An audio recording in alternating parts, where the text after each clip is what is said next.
A very good morning to all the student. Once again, we are coming to introduce a new topic for class 11th accountancy.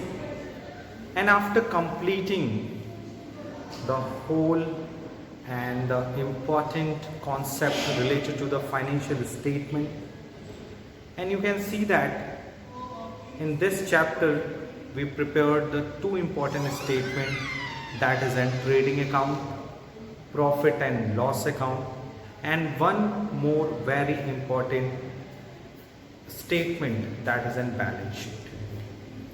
With the help of the trading account, we find out the trading gross profit and gross loss, and with the help of the profit and loss account, we find out the net profit or net loss. And when we prepared the balance sheet of the sole proprietorship, with the help of this, we find out the financial position of the business, that is an assets, liabilities and capital. So without taking too much time, without wasting our time, let's we discuss the practical question related to the financial statement. The very important practical question. In this question we decide कि हम किस तरह से trading account, profit and loss account और balance sheet prepare करते हैं. So the question is question number 14. The question number 14 says that following is the trial balance of Sri Damodar Prasad as at 31st March 2020. Its opening stock 10,000, purchase 58, wages, return inward, carriage on purchase, so on. इस तरह से बहुत सारे items given हैं, debit side and the credit side. Prepare trading account and profit and loss account for the year ended 31st March 2020 and the balance sheet as that date. The stock on 31st March, which is also known as the closing stock is for rupees 22,000. So first of all we prepared trading account. ठीक है, सबसे पहले हम लोग क्या बनाएंगे, format बनाएंगे, trading and profit and loss account of, किसका बनाएंगे, नेम गिवन है या नेम गिवन नहीं है, नेम छोड़ देंगे. फिर उसके बाद डेट लिखेंगे for the year ended 31st March and the date is 2020. Format you know very well. The format is very simple. Particular amount.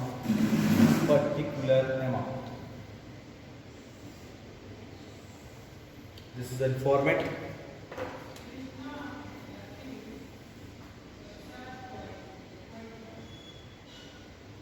First of all, we write down the two opening stock. What is the amount of opening stock in this question? The amount of the opening stock in this question will be which are given in this question is 10,000. Second is to purchase. And what is the amount of the purchase which are given in this question is 58,000 less return outward. And the amount of the purchase return will be a 2,600. So purchase में से जब return outward यानी purchase return minus हो गया, so it will be a 55,400. Now in the credit side we write down the sales. The amount of the sales is 98,650 minus return inward. It means sales return inward is 3520 03115 95,130. And now after that, you know very well, we write down all the direct expenses and closing stock in the credit side. And what is the amount of the closing stock? The amount of the closing stock is 22,000। सारे direct expenses यहाँ पे हम लोग debit side में put करेंगे। First is wages 4,700, second is carriage on purchase 2,360, carriage on purchase. Next is जो direct expense है वो यहाँ हम कंसीडर करेंगे और क्वेश्चन में देखने के बाद और कोई डायरेक्ट एक्सपेंस यहाँ गिवन नहीं है।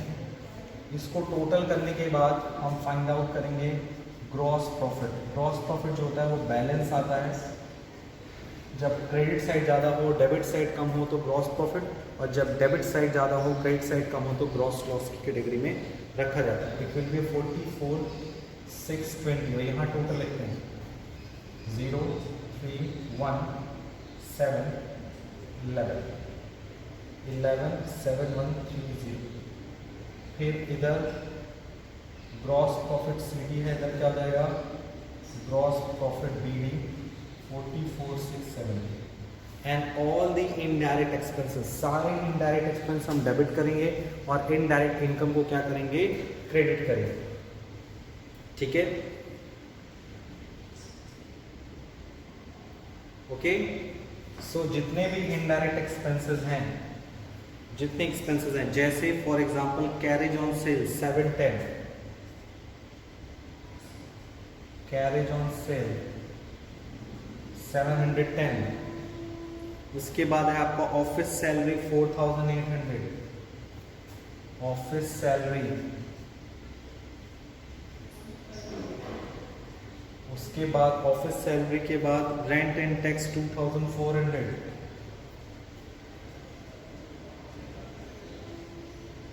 रेंट एंड टैक्स के बाद after rent and tax bad debt 600। जितने भी इनडायरेक्ट एक्सपेंसेस हैं उन्हें डेबिट और इनडायरेक्ट इनकम को क्रेडिट किया जाएगा। Bad debts discount allow 640,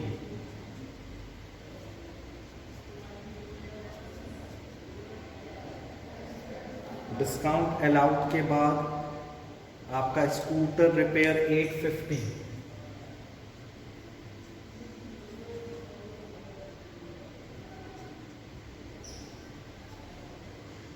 scooter repair 850। Scooter repair के बाद commission 1,800,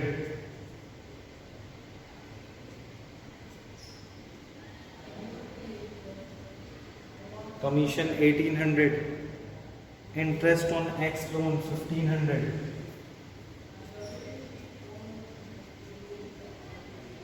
on x loan it will be 1,500। और क्रेडिट साइड में जितनी इनडायरेक्ट इनकम जैसे आपका according to this question is commission is 1,200, so by commission.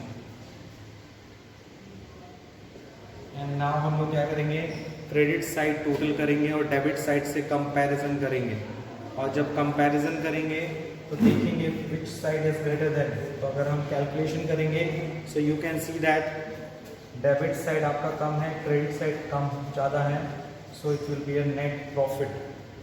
Net profit आपका आएगा 33,320 और आप इसको टोटल करेंगे तो आएगा 45,870। So this is the final solution of the question number 14, जिसमें आपने ये देखा कि how we will prepare the trading account and profit and loss account।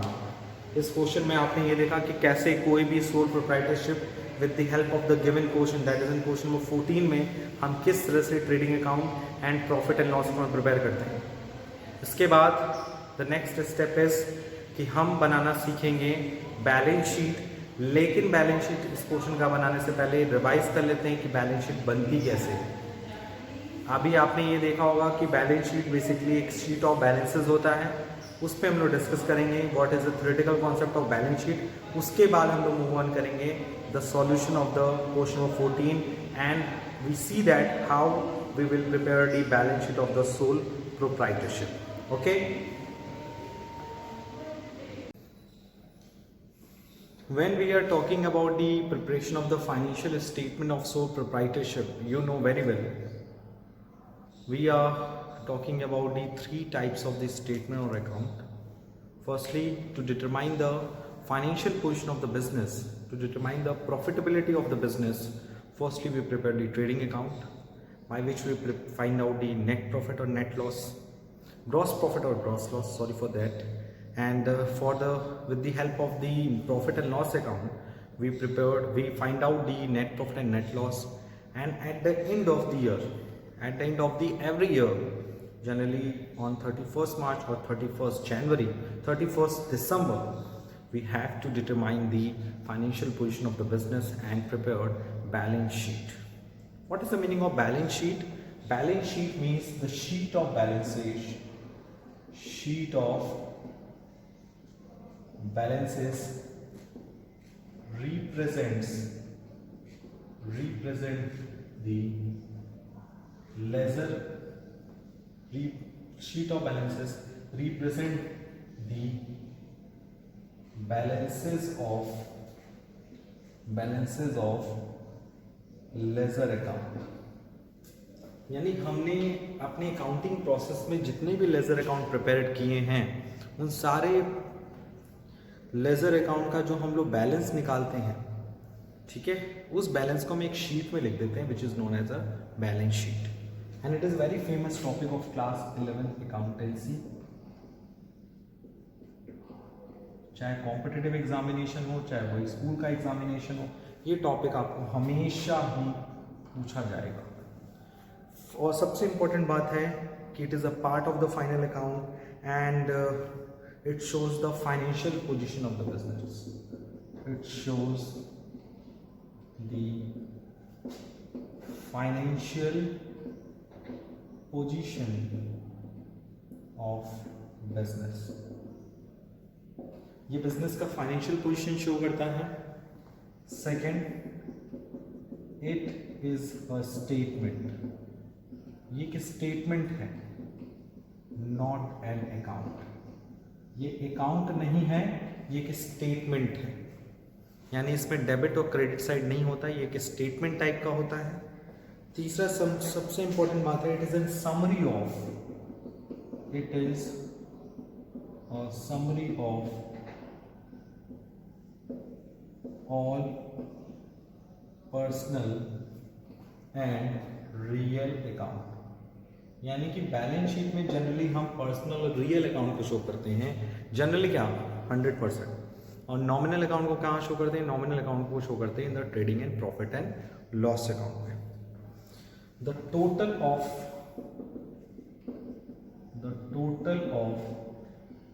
To side of balance sheet, यानी बैलेंस शीट का जो दोनों साइड का टोटल होता है, two sides of balance sheet must be equal, यानी वो दोनों बराबर होना चाहिए. अगर वो इक्वल नहीं है, इसका मतलब उसमें किसी भी तरह के एरर्स फाइंड आउट किए जा सकते हैं. क्योंकि जनरली आपको बताया कि जब भी हमारा ट्रायंगल्स नहीं मैच करता था, तो वो भी इस बात का रिप्रेजेंट करता था कि उसमें कोई ना कोई एरर फाइंड आउट है, एरर है. तो उस एरर को मिनिमाइज करने के लिए, या कह सकते हो उस एरर को पता करने के लिए भी हम बैलेंस शीट बनाते हैं. जनरली ट्रायंगल्स बनाते हैं, लेकिन अगर ट्रायंगल्स बनाने के बाद भी कोई एरर रह गया है, तो उसका रिफ्लेक्शन जरूर 101% बैलेंस शीट में उसका रिफ्लेक्शन देखने को मिलेगा. ठीक है. सबसे इम्पोर्टेंट बात यह है कि इसमें टू एंड बाई का यूज़ नहीं किया जाता है. इसमें जो लेफ्ट हैंड साइड होता है वो क्या होता है आपका, अगर आप बैलेंस शीट देखिए तो बैलेंस शीट का जो लेफ्ट हैंड साइड होता है, और ये एक पर्टिकुलर डेट पर बनाई जाती है ना, फॉर अ पर्टिकुलर पीरियड. ये भी इंपॉर्टेंट है. जिस तरह से profit and loss account and trading account एक पर्टिकुलर टाइम पीरियड के लिए बनता है, जैसे एक साल के लिए जाना है, लेकिन बैलेंस शीट एक डेट के लिए बनती है. इसके लेफ्ट हैंड साइड में liabilities and right hand side में एसेट्स चीज़ें लिखी जाती हैं इन अ पर्टिकुलर ऑर्डर. ठीक है, इसको भी नोट डाउन कर लीजिए. So you can see that how sole proprietors prepare the balance sheet, what are the format of the balance sheet, and let's we solve the question number 14 and prepare the balance sheet of this question. So question number 14 की balance sheet कैसे बनेगी? First of all we write down the balance sheet heading, the balance sheet of जिसका हम बना रहे हैं, and the date, किस date को बना रहे हैं, and the date is given in this question is 31st March 2020. And the format you know very well, left hand side and right hand side. कुछ इसके special characteristics भी हैं. Left hand side will be known as the liabilities and right hand side will be known as the assets. अब इसमें one by one हम सब क्या करेंगे, सारे आइटम्स को शो करेंगे. सबसे पहले हम लोग क्या लिखेंगे, वन बाय वन. सबसे पहले जो क्रेडिट बैलेंस है वो लाइबिलिटी साइड में और डेबिट बैलेंस जो है वो एसेट साइड में शो होगा. सो डेबिट में अगर देखें तो सबसे पहले आपको दिख रहा है कैश 1100. सेकेंड आइटम आपको दिख रहा है कैश के बाद वो है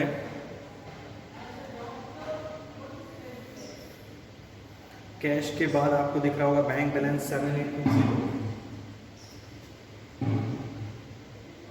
बैंक बैलेंस के बाद आपको दिख रहा होगा एसेट साइड में लैंड एंड बिल्डिंग 20,000.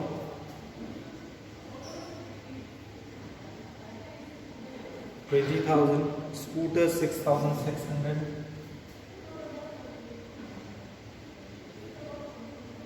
और BR 3,500. ओके. BR के बाद debtor 25,400.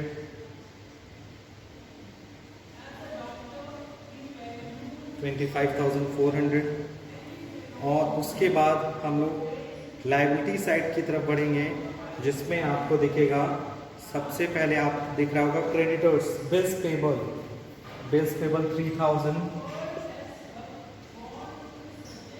And creditors will be 5,000.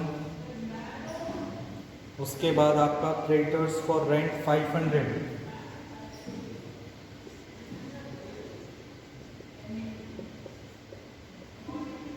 Creditors for rent 500 और जो संडे क्रेडिट है वो 5,600. ओके. फिर आपका कैपिटल है 40,000. कैपिटल है 40,000 जिसमें आप नेट प्रॉफिट ऐड करते हो और ड्राइंग माइनस करते हो. और नेट प्रॉफिट जो है आपका प्रॉफिट एंड लॉस अकाउंट की हेल्प से कितना फाइंड आउट हुआ है, प्रॉफिट एंड लॉस अकाउंट से आया 33,320 और माइनस करना है उसमें से ड्राइंग इज 6,000. सो ये हो गया आपका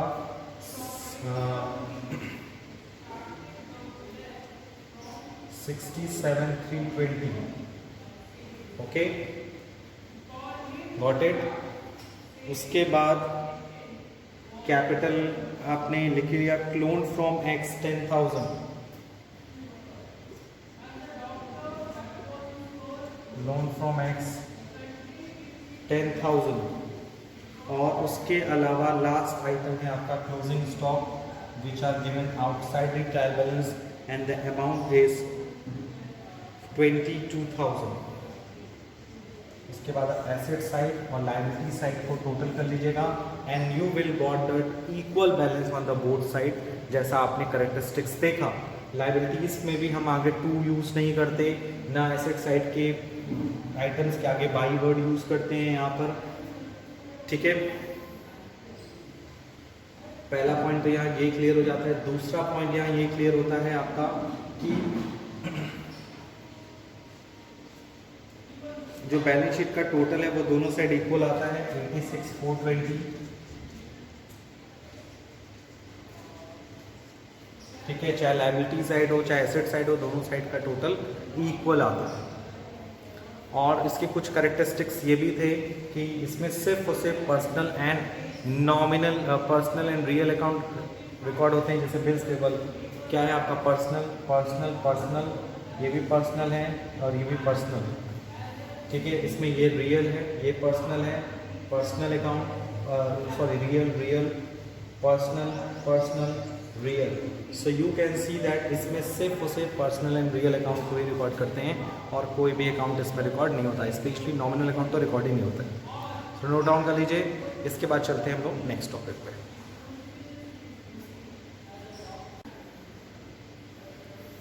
So what is the financial statement with adjustment? Firstly, we discuss what is the meaning of adjustment, because you know very well when we prepare the financial statement of sole proprietorship, it include the three types of the statement, three types of the important account and statement, combination of the accounts and statement, that's the trading account, profit and loss account, and the balance sheet. Sometimes in the question we have to prepare the trading account, profit and loss account, and balance sheet with the help of the given additional information which are given outside the trial balance. So what is the meaning of adjustment? Adjustment means that is an additional information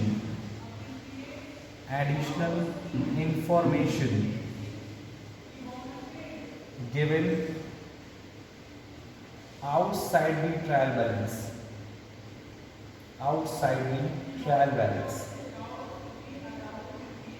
यानी जो information, additional information जो trial balance के कहाँ दी होती है, बाहर दी हुई थी, outside the trial balance, are known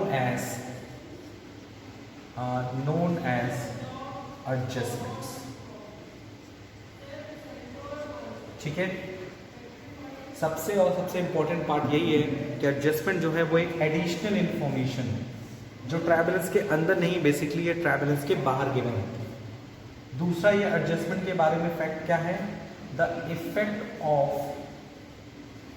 such adjustments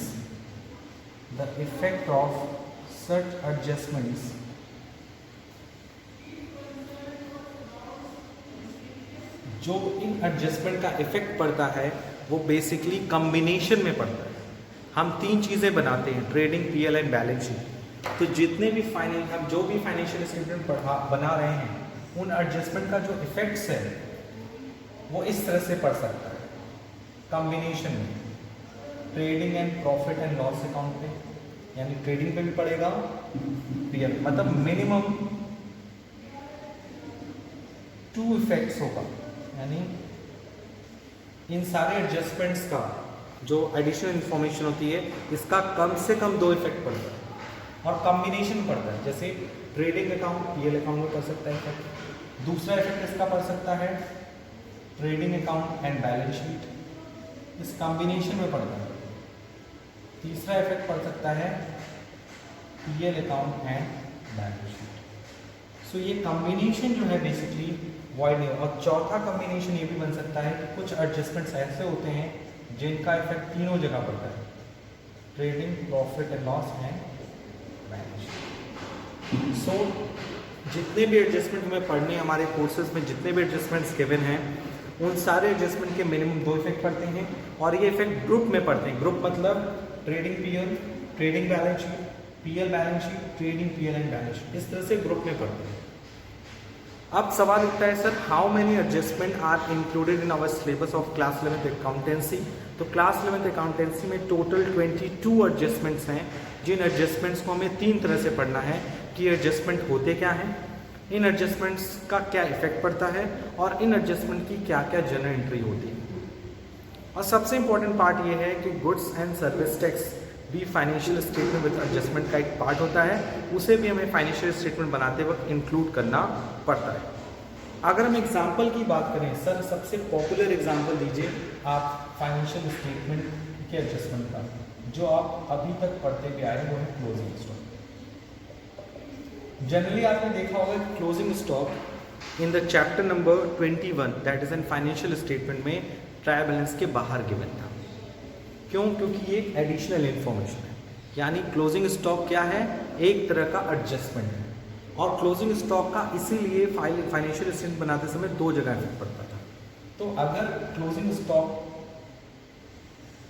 closing stock inside the trial balance है, इनसाइड द ट्रायल बैलेंस, मतलब ट्रायल बैलेंस के अगर अंदर गिवन था तो आप इसको कहाँ दिखाते थे, सिर्फ और सिर्फ बैलेंस शीट के एसेट साइड में दिखाते थे। यानी अगर क्लोजिंग स्टॉक चैप्टर नंबर अभी जो हम लोग पढ़ रहे थे 21, उसमें अगर ट्रायल बैलेंस के अंदर होता था तो उसे हम लोग कहाँ दिखाते थे, बैलेंस शीट के एसेट। लेकिन अगर वही आउटसाइड ट्रायल बैलेंस रहता था एज एन एडिशनल इंफॉर्मेशन, तो उस सिचुएशन में हम लोग क्या करते थे, उस सिचुएशन में हम ट्रायल बैलेंस क्लोजिंग स्टॉक को दो जगह मिनिमम दिखाते थे, एक ट्रेडिंग के क्रेडिट साइड में और दूसरा बैलेंस शीट के एसेट साइड। सो आपने देखा होगा कि क्लोजिंग स्टॉक अगर एडजस्टमेंट है तो उसका रोल बदल रहा है। Okay, so this is the important introduction about the financial statement with adjustment. Please note down